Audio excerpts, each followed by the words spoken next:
Gracias, estimados lectores de verdadesyrumores.com, por acompañarnos en este nuevo episodio de Contrastes. En Venezuela, en la actualidad, hay una pregunta que se repite sin cesar. ¿Qué va a ocurrir con el país? ¿Qué va a ocurrir con nuestro país? Y es una pregunta que está marcada por los hechos del presente y por las probabilidades de lo que pueda ocurrir en el futuro. Un presente marcado por la enorme cantidad de problemas que hacen que el día a día de los venezolanos sea agotador y al cual además se le suman los efectos de la pandemia. Una pandemia que no está siendo bien manejada por el oficialismo, una pandemia cuyas cifras reales se ocultan, porque estamos frente a un régimen que se acostumbró a mentir.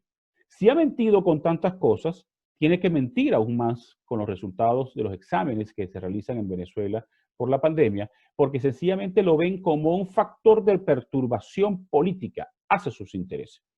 Un régimen que solo piensa en sus intereses, en sus prioridades y abandona las prioridades del resto de la población. Pero además está una oposición que no termina de concretar el inicio de una transición. Una oposición que decidió no votar el 6 de diciembre, que para mí es una decisión correcta, pero una oposición que no ha trazado una estrategia frente a ese escenario electoral que, nos guste o no, marcará, repito, como lo he dicho muchas veces, un punto de inflexión en la lucha de la oposición. Eso ensombrece aún más el futuro. Nadie sabe lo que va a ocurrir en Venezuela. Hay pocas probabilidades en este momento de generar una transición, pero también hay muy pocas probabilidades de que el país se recupere en su crisis económica y social con el oficialismo en el poder. Estamos en un túnel muy oscuro, en un túnel que no tiene luz al final, en un túnel donde solo los nuevos liderazgos y la reconstrucción de una verdadera unidad podrán generar los cambios que el país está necesitando con mucha urgencia. Por eso el presente y el futuro se ven muy sombríos, llenos de incertidumbre, porque no se ven oportunidades de mejora de la situación. Y si la pandemia termina de causar estragos, la situación será mucho peor para la mayor parte de la población. Ojalá se produzca algún cambio en la situación venezolana a corto o mediano plazo que renueve la esperanza, que de nuevo motive a la participación popular y que nos permita pensar que vamos a recuperar a Venezuela y que vamos a construir el país que todos nos merecemos.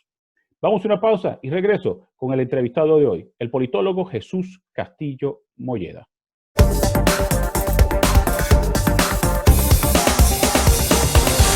Estimados amigos de Verdades y Rumores, conversamos en el día de hoy con Jesús Castillo Molleda, politólogo, consultor político, encuestador, con quien vamos a conversar sobre la situación actual en Venezuela.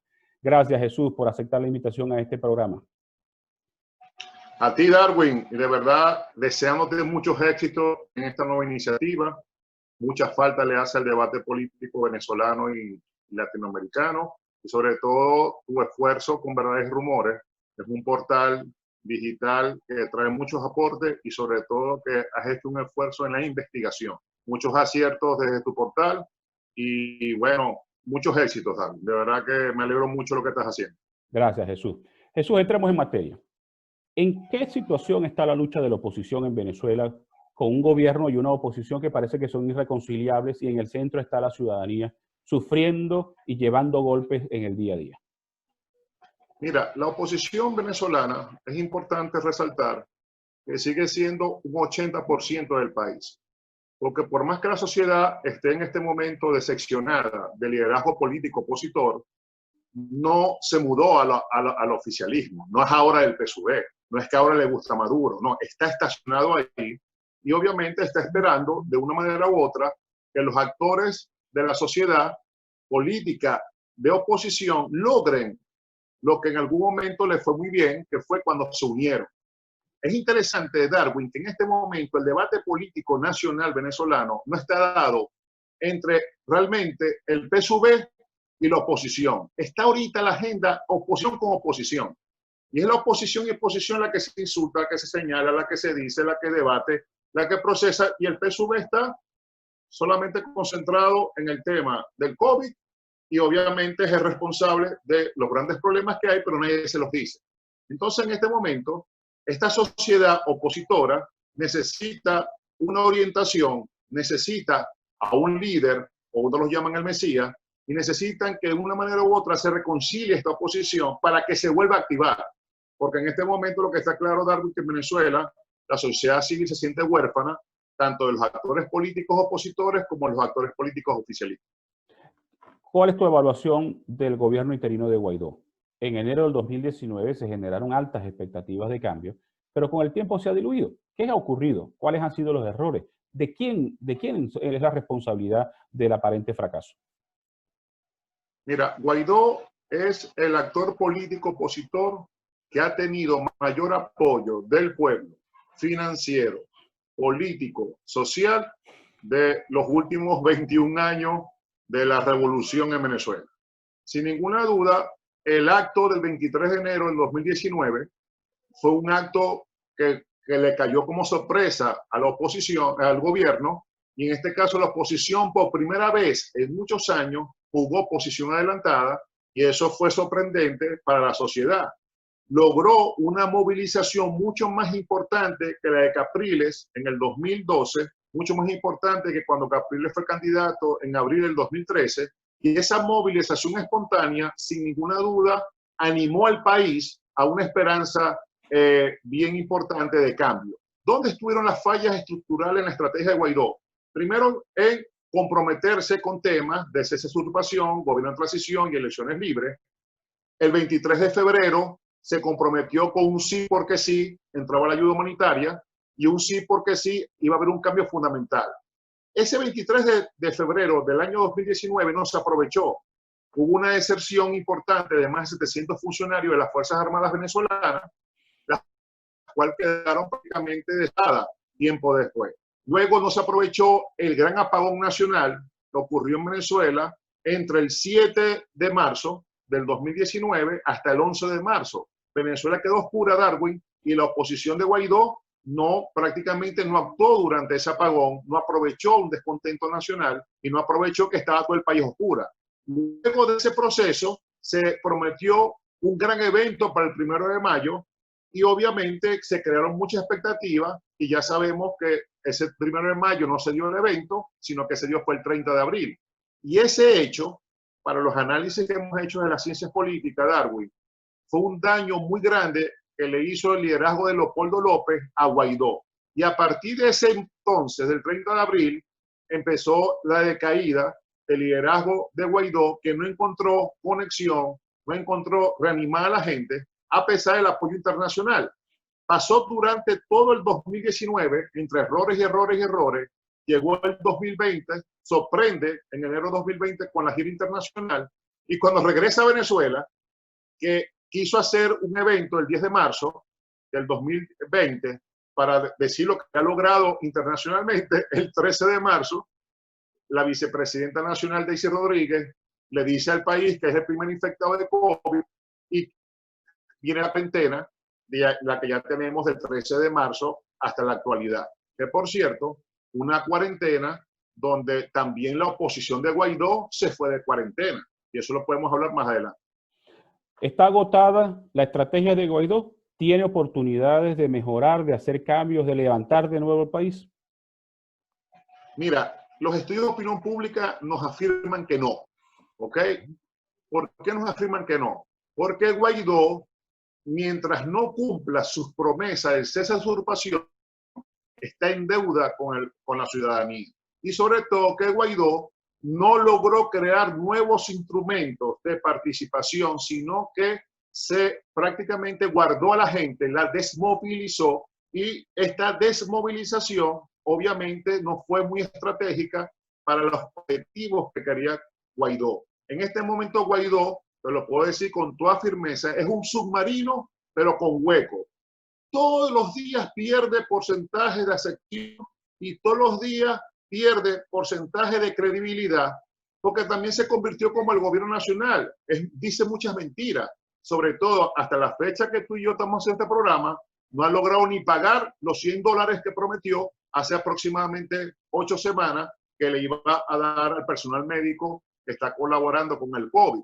Y obviamente también es muy peligroso lo que está ocurriendo con Cisco de Venezuela y con la empresa colombiana, venezolana, porque son bienes del Estado Nacional que están en la administración de Guaidó, sobre todo también los dirigentes políticos que en este momento están internacionalmente siendo embajadores, cónsul que no están ayudando a los venezolanos en esos países porque hay una dualidad de funciones entre los funcionarios que dirige Guaidó y los funcionarios que dirige Maduro. Te puedo decir claramente, los focos grupales que estamos haciendo nosotros desde el 15 de mayo de este año nos determinan que no es sano para Guaidó seguir mintiéndole al país y no es sano para Guaidó seguir diciendo que es presidente, porque en Venezuela Guaidó no puede nombrar ni el presidente de un hospital ni al director de una institución pública. Jesús, ¿tú crees que los escándalos de corrupción en los cuales se han visto envueltos dirigentes de la oposición, sobre todo de Voluntad Popular en el exterior, han afectado la credibilidad del gobierno interino? Sí, lo ha afectado muchísimo, porque por ahí hay un refrán que dice, si tú te comportas igual a lo que criticas, eres igual. Y sobre todo que Guaidó ha tenido un error estratégico en cuanto a estos señalamientos, que él ni su equipo han aclarado qué están haciendo con los recursos, ni él ni su equipo han aclarado lo que están haciendo con estos funcionarios señalados, sino que simplemente se deja a la luz que ocurra y empiezan estas maquinarias de responder box en las redes sociales y atacar a las personas que de una manera u otra hacen los señalamientos. Y eso no es sano para la administración de Guaidó, porque prácticamente Guaidó está intentando decirle a Venezuela, yo soy diferente a lo que hay ahorita, pero en este momento pareciera que se parecen en muchas circunstancias y eso tampoco es muy bueno para la administración de Guaidó y quien lo combate. Ahora, Jesús, ¿tú crees que es posible construir una nueva unidad, retomar el liderazgo, reiniciar la participación ciudadana? ¿Es posible resetear esa unidad para levantar de nuevo la participación popular? Sí es posible, porque como le decíamos al principio del programa, esta sociedad que rechaza a Maduro y a su gobierno está estacionada. No se movió para el PSUV, no se movió a líderes oficialistas, simplemente está esperando una nueva señal. Así como respondió con Capriles, así como respondió con Guaidó, la sociedad venezolana es capaz de responder nuevamente, porque lo que está claro también en los estudios de opinión pública, Darwin, es que la sociedad no quiere guerra, no quiere invasión, no quiere golpes de Estado, no quiere estas salidas mágicas, no quiere que le sigan mintiendo, lo que quiere es reorganizarse, seguir adelante y, por cierto, no es tan cierto que no quiere elecciones. Los estudios de opinión pública también que hemos hecho nosotros, sobre todo el más reciente que hicimos en el estado Zulia, que fue en el mes de julio, nos dice que llegó el momento de que los ciudadanos empiecen a creer en nombres y apellidos y no en partidos. Y por eso que la gente no le paró a lo que ocurrió con PJ, con BP y con AD. Les quitaron el 13J a la administración y las juntas directivas, pero la gente no se ve en la calle a defenderlos porque no están conectados partidos con sociedad.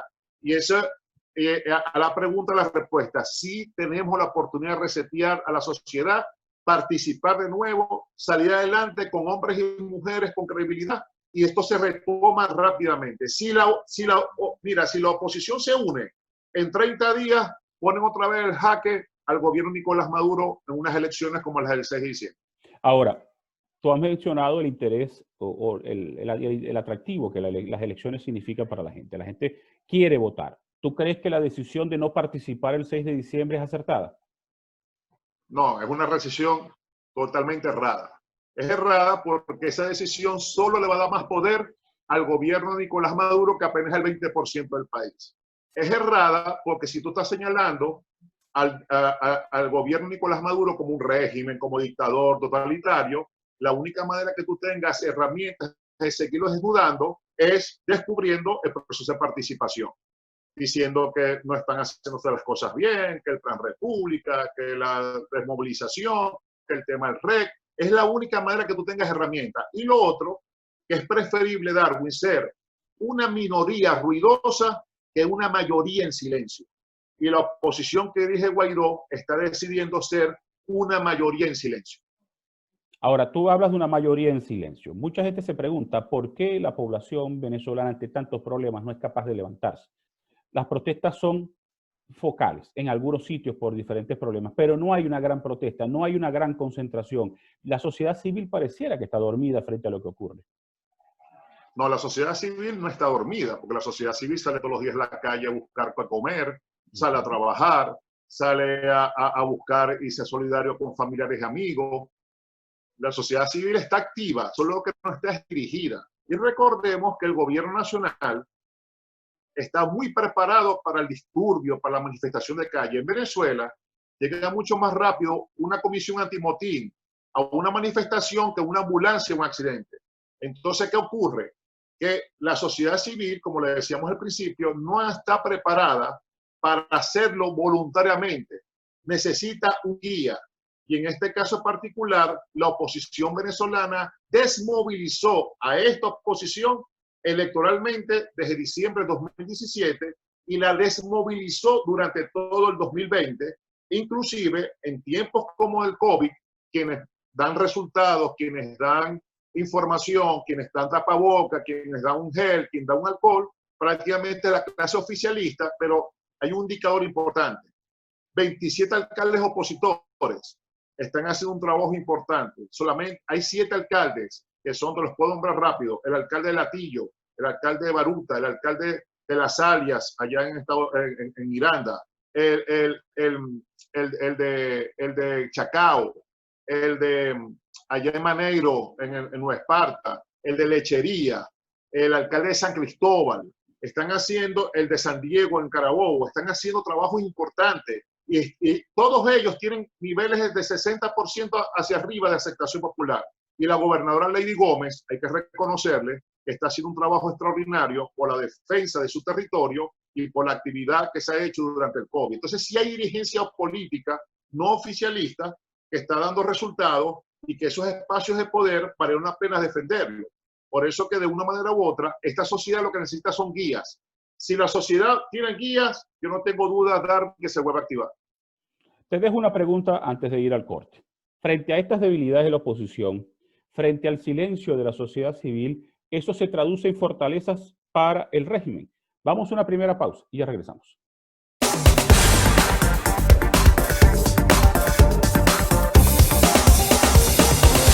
www.verdadesyrumores.com. No anunciamos qué ocurrió, explicamos el por qué, para qué y cómo de los hechos. Análisis, interpretación, opinión y denuncias 100% originales. www.verdadesyrumores.com. Diario digital de interpretación y opinión.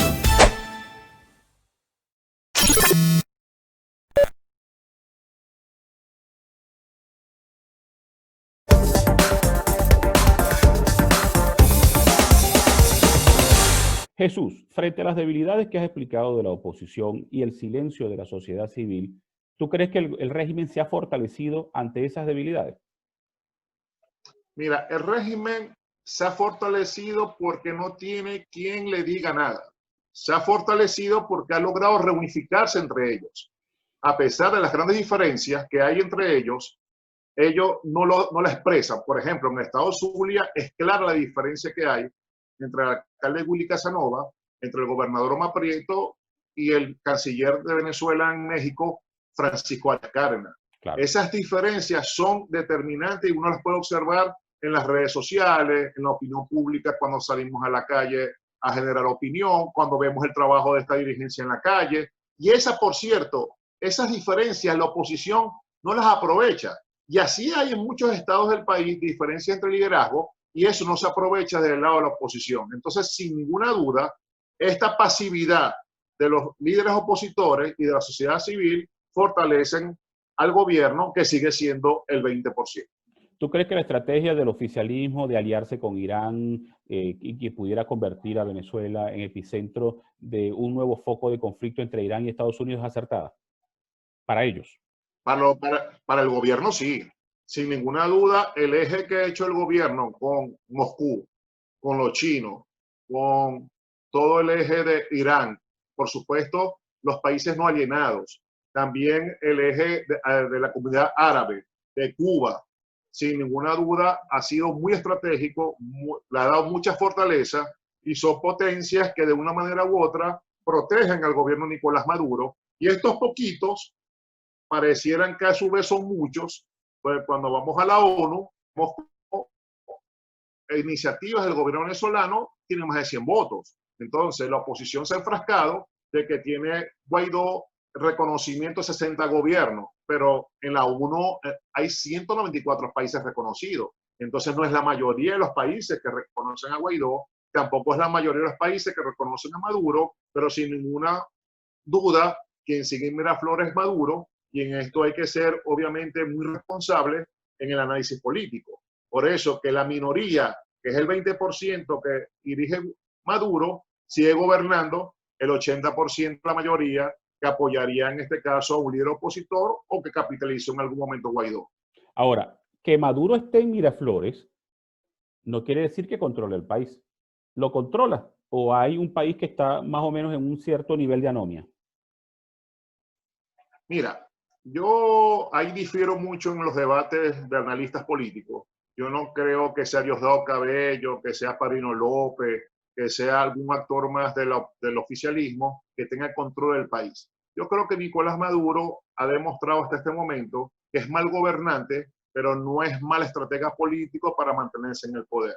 Creo que lo han subestimado. Pienso que de una manera u otra Maduro ha tenido la capacidad de poder resistir los encuentros internos que tienen sus actores y ha podido resistir, por supuesto, los ataques tanto internos de la oposición venezolana como los ataques internacionales. No controla el país porque obviamente el país está muy mal gobernado, una falta de servicios públicos, mala calidad de vida, y en este momento que tú y yo estamos hablando, el país ni gasolina tiene. Entonces, obviamente, en eso él no ha sido un buen gobernante, solo que ha contado con una mala oposición que lo deja tranquilo en los niveles de poder, y el país, Darwin, está repartido completamente. El país está repartido para sectores de los militares, para el sector de la sociedad civil, e inclusive está repartido para la oposición, que controlan dos grandes empresas venezolanas, una en Estados Unidos y otra en Colombia. Ahora, ¿tú crees que la política de sanciones podrá, que el oficialismo podrá seguir aguantando las sanciones internacionales? Sí, sí, no tengo dudas que la va a seguir aguantando. Años pueden estar en las sanciones, ya las sanciones, de una manera u otra, ya el gobierno aprendió a vivir en crisis, en caos, y ahorita, por cierto, los estudios de opinión pública están logrando el gobierno hacerle creer, pensar a la gente de que muchas de estas sanciones le están afectando en el bolsillo del venezolano, y muchas de estas sanciones no permiten ni siquiera que los venezolanos tengan gasolina. No es la ineficiencia del gobierno, no es la falta de inversión, no, son las sanciones que en este momento no te permiten tener mejor calidad de vida, menor inflación, mejores productos y hasta gasolina. Y eso en la comunidad y en la sociedad se ha vendido muy bien, y por eso que la gente en las encuestas no está de acuerdo ya con las sanciones, lo que quiere es resultados. Y las sanciones no van a tumbar el gobierno, Darwin. El gobierno puede vivir 15, 20, 30, 40, 50, 60 años más con las sanciones. Las experiencias del mundo están claras y el gobierno las sanciones las va a seguir resistiendo el tiempo que sea. Ahora, en tus estudios de opinión pública, ¿ha mejorado la imagen de Maduro ante la población? Bueno, durante el COVID sí, ¿ok? Cuando en los estudios de opinión pública nos dicen que Maduro y su administración son los únicos que han dado la cara sobre el tema del COVID en Venezuela, de una manera u otra han atendido a los enfermos, han hecho las pruebas, han dado los resultados, y a pesar del número importante de enfermos en Venezuela, de contagiados, todavía son indicadores menores que en otros países de América Latina. Y durante el COVID, Maduro, sin ninguna duda, lleva la batuta adelantada. Y durante el COVID, la oposición del país se fue de cuarentena, porque prácticamente, ¿dónde están los diputados de la Asamblea Nacional? ¿Dónde están los dirigentes opositores? No están en las comunidades, no están repartiendo ayuda, no están haciendo obra política. Entonces, en este caso, el gobierno de Maduro mejora en la atención hacia el COVID, pero sigue teniendo 80%, Darwin. 80% rechazo popular. Eso está estacionado. Eso no ha cambiado.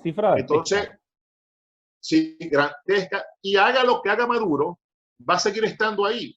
Porque Maduro, la única manera que pueda lograr aceptación de ese 80% es que la inflación baje, es que el dinero resista más, es que la luz no se vaya más, que el agua llegue y que la gente pueda reencontrarse con su familia, y eso no va a ocurrir a corto plazo. ¿La gente cree que puede mejorar la situación económica y social del país con Maduro? o es pesimista en ese sentido? Es muy pesimista. La gente está clara que mientras Maduro esté, no es que, bueno, te voy a afirmar más. La gente en las encuestas nos dice que los problemas que tiene Venezuela llegaron para quedarse mientras Maduro sea el presidente. O sea, que la imagen de Maduro es casi que irrecuperable frente a la situación, frente al país. Pero algo importante, a pesar que no es mejorable, es la mejor imagen que hay dentro del oficialismo. ¿Sí? Hay dos figuras alternas. No, Diosdado es una persona que tiene niveles de apoyo a lo interno del PSUV, pero tiene más rechazo que Nicolás Maduro a nivel de encuesta y de estudios de opinión pública. Las únicas dos personas potables del oficialismo son el gobernador de Estado Miranda, Héctor Rodríguez, y el gobernador de Estado Carabobo, Rafael Acaba. Aparte de ellos dos, no hay gente más potable dentro del oficialismo. Ahora, Jesús, analicemos la estrategia de la coalición internacional. ¿Tú crees que ha sido acertada la estrategia de Estados Unidos frente al conflicto venezolano? Los resultados dicen que no, ¿ok? Porque de una manera u otra, el apoyo que ha tenido el gobierno interino, como lo llaman ellos, de Guaidó, ¿ok?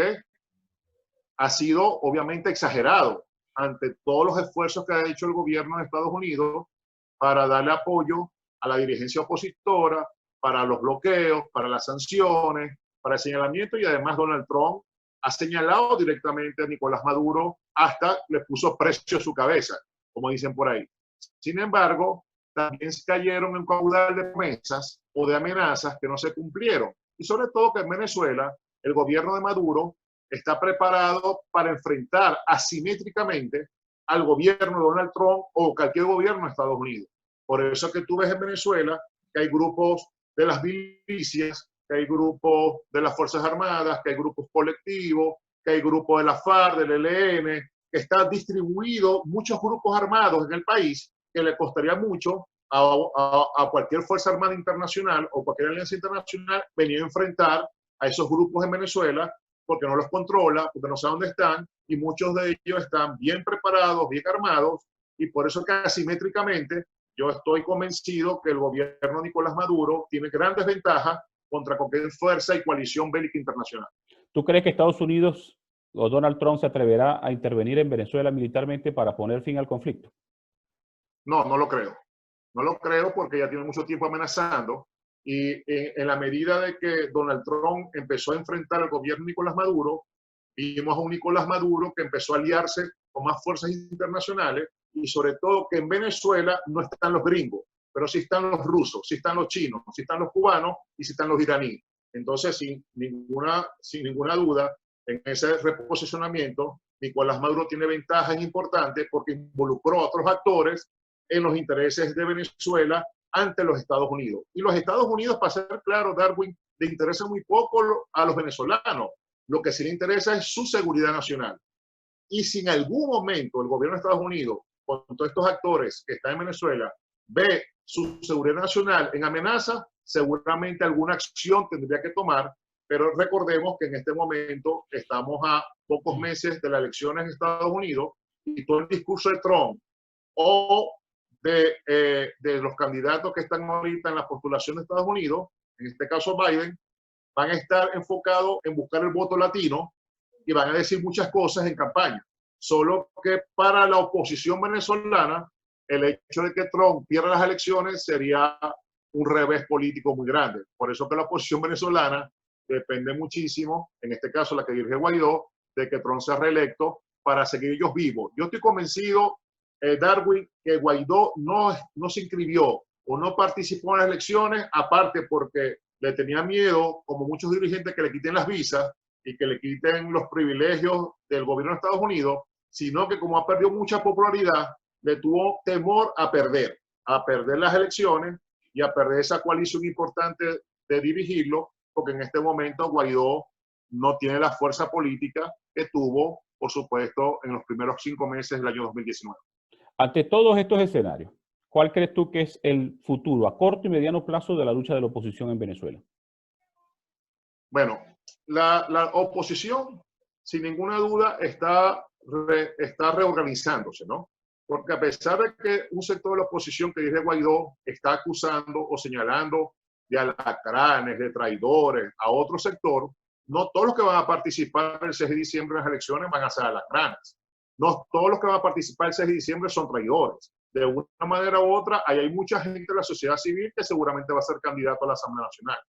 El PSUV, en el peor escenario, va a obtener el 70% del triunfo del 6 de diciembre si la división de la oposición sigue en este caso y si la agenda de la oposición que es de Guaidó va a ser una campaña abstencionista hacia los que se inscribieron.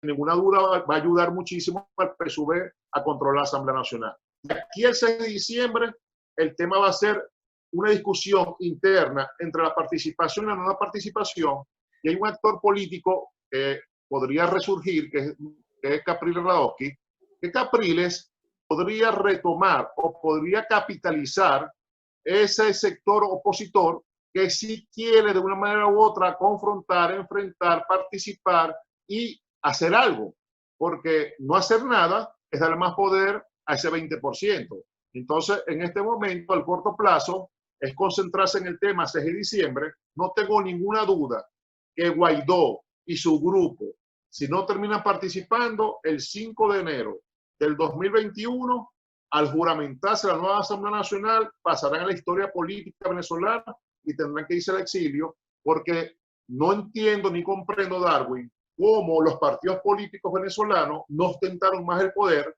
y tampoco entiendo y comprendo cómo toda la culpa se le echaron al CNE cuando muchas fallas estructurales de las campañas electorales de la oposición fueron porque no se prepararon con los miembros, los testigos de mesa, con los movilizadores, no se enfrentaron al Plan República, a los puntos rojos, al voto asistido. Hubo muchas fallas que fueron fallas de los comandos de campaña que se lo endosaron obviamente al CNE, y no me parece estratégico que en este momento tú le digas a la gente: no participa porque el CNE es tramposo. Si tú eres mayoría, organízate. Y hay ejemplos importantes en Venezuela como con organización, y voy a dar uno para no hablar de otro, el de Lady Gómez en el estado Táchira, que en el 2017 ganó con el 64% de los votos y se enfrentó al PSUV, se enfrentó a este CNE y se enfrentó a las fuerzas del oficialismo. Una última pregunta, Jesús, antes de despedir. ¿Puede surgir una nueva oposición alterna a Guaidó que sea creíble para el ciudadano? Sí, claro que sí. Si Capriles, que es el único actor que yo veo, sale ahorita y dice: señores, vamos a participar en las elecciones del 6 de diciembre, vamos a concentrarnos en ocupar espacios de poder, vamos a defender los espacios de poder, en el 2021 vamos a elecciones de gobernadores y alcaldes, no tengo ninguna duda que Capriles sería el líder de la nueva oposición, de la oposición que dirige Guaidó, o cualquier otro actor que tenga obviamente esa capacidad, ese liderazgo y esa credibilidad como para atraer a esta oposición que va a participar en las elecciones, que por muchos que le digan a la gente: mira, que están cuadrados con el gobierno, como te lo digo, hay muchos que no están cuadrados con el gobierno, hay gente que está clara y que necesita tener su nombre y apellido, y como te lo decía al principio de la entrevista, las encuestas son claras. Hoy el nombre y apellido es mucho más fuerte que un partido político. Por eso que estoy convencido que sí se puede, sí hay las condiciones para que nazca la nueva oposición de la oposición. Bueno, muchas gracias, Jesús, por haber aceptado la invitación. Excelente programa contigo. Yo creo muy preocupado por la situación venezolana. Comparto tus preocupaciones plenamente y espero que las cosas puedan mejorar en el corto y mediano plazo. Gracias, Jesús, y gracias a ustedes por estar en la sintonía. Nos vemos el próximo viernes en otro programa.